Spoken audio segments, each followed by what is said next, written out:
Hi there, it's Natasha and thank you so much for joining me today.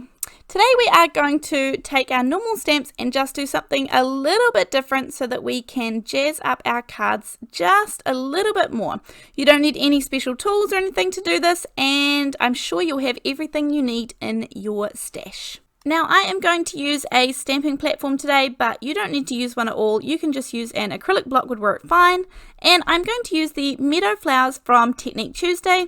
This is how I store it when I have a coordinating die. Now I do have the coordinating dies for this one, but I'm not going to use them today. Honestly, I find it easier to just do it the way I'm going to do it today instead of doing partial die cutting.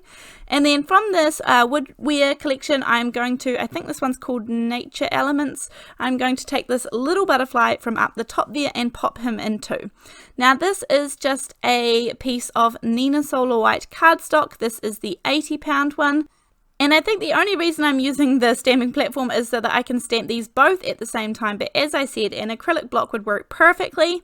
I am using the anti-static powder pouch because I do not want any of the embossing powder to stick in places unless it is where I have stamped it out, so that will stop that from happening.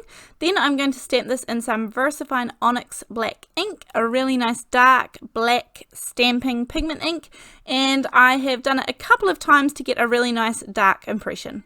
Then I am going to pop some clear embossing powder over the top of this. You don't need to do this step at all. This is just so it provides that extra little bit of shine. And I am going to use kind of a watercolor technique to color in these images. And by using the embossing powder, that means that all of the watercolor will stay within the little walls that it creates. So it just makes life easier for me.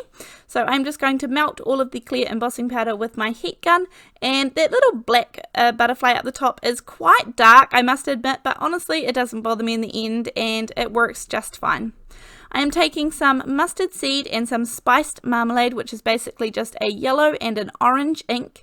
I'm going to add some water using a water brush, and in fact I think it had some yellow in it beforehand, but that's neither here nor there. I am dropping down the colour in, and then I will add a little bit more of the orange colour towards kind of the insides. There is really no rhyme or reason here. It's very rough colouring, and I'm not bothered if there's some little white spaces and things. It's just meant to be some really kind of loose watercolouring. So adding in the water there and a little bit of the yellow ink, and then coming in and adding a little bit of the orange down the bottom.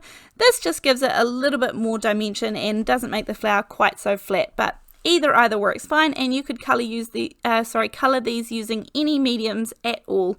You can use colouring pencils or alcohol markers or actual watercolours. You can use anything that works for you. Then, just so that I can colour in the stems, I'm popping a little bit of mowed lawn down onto an acrylic block, and I will just do exactly the same thing here using the same water brush, and I will add in just a tiny little bit of that green. I don't want it to be overwhelming. I definitely want the flowers to kind of be the nice bright part of this card here, and it's going to work out really well. Now I did position them to the right hand side of the card for a reason, because I am going to cut off a little bit of the edge of the card. That is going to be the kind of majority of our technique today, just to create something a little bit different. And then once I was kind of colouring in this butterfly, I had all this extra ink sitting up here because I actually just used a little bit of the re-inkers and just put a couple of drops of the re-inkers out. But all this extra ink, and I knew I needed to do something with the background, and I felt like stenciling would be a little bit too heavy, so I just went ahead and did some ink splatters.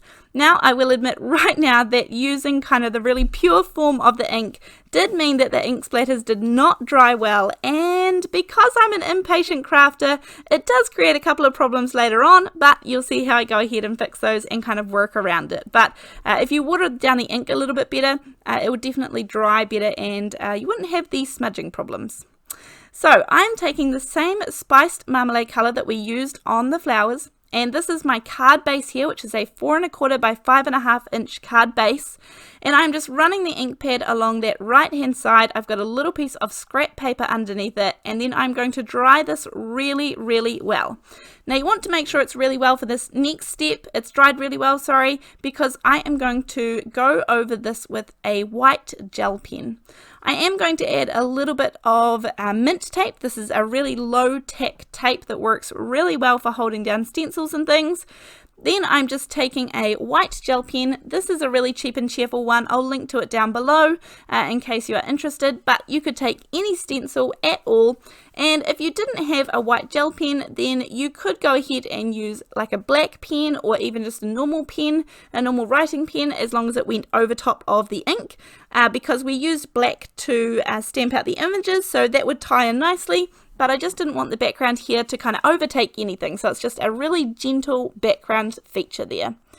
Now, when I was doing this, I knew I wanted an extra tiny little strip, and I had this little piece of paper sitting here, and it felt like it was just meant to be. So I'm using some of that Mowed Lawn colour, which is the same one that we used for the stems of the flowers. I'm adding a little bit of water to the card first, and then I'm just going to add that green colour all along, and again this will match the stems, so we are not introducing any new colours. We have only got the Spice Marmalade, also the orange, the yellow and the green. That's all that's really going on. And I am going to make sure there's plenty of colour down there. I don't want it to get lost in the background, and then I will pop that aside to dry. I do want to make sure it's really nice and dry before I stick it down onto my card, because I'm going to use some liquid glue with this. So you can definitely leave it to dry naturally, but as I said, I'm pretty impatient and usually only have a short amount of time to do crafting, so using a heat tool works really well. Now it's time for the fun part. So here is my front panel, which is pretty much dry except the ink splatters around the outside, but anyway, I'm going to find that out the hard way in just a minute. I am taking my trimmer here, this is the Fiskars trimmer, and I am going to just run the blade up the right hand side there, but make sure that I stop either side of all of those flowers, so you can kind of see me lift the blade up a little bit to check exactly where I am going. And I'm cutting about 3/4 of an inch off the side. Now this panel started out being a 4 1/4 by 5.5 inch panel, so now it's going to be a little bit shorter, but those flowers are still sticking out the right hand side. Now if you wanted to, I guess you could also do the partial die cutting, but with the coordinating die cuts that I have for these, they leave that little white border, and I wanted this to be right up close to the flowers. This means that with just very little fussy cutting, you're able to get those nice images hanging off the edge, and I'm using a black marker just to make our fussy cutting look extra neat, seeing as we used black to stamp out the images, and that just helps it get rid of all of that white core from inside of the paper, and also from any little bits that we missed when we were fussy cutting. On the stamp set, the same one that came with the flowers, I am going to stamp out the little sentiment that says, "You really are the best."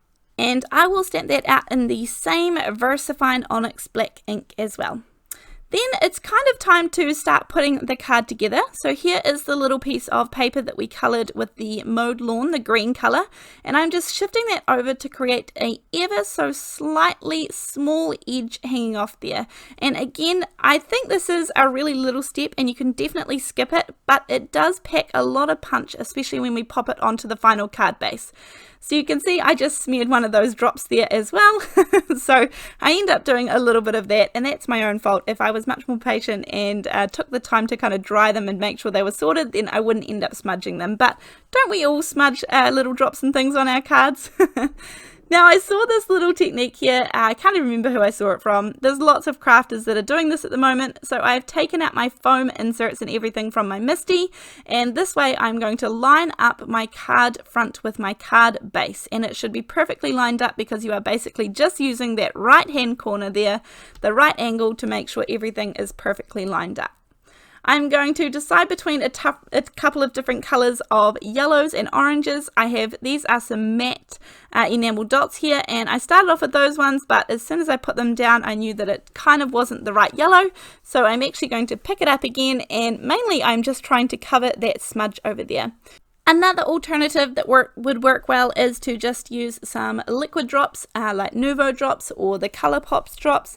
Any of those would work really well. It's just something to add a little bit more to a really simple background. Although I quite like that it's not too much going on. It means that the flowers really stick out and the sentiment is sitting there without having to be too bold. It is nice and clear.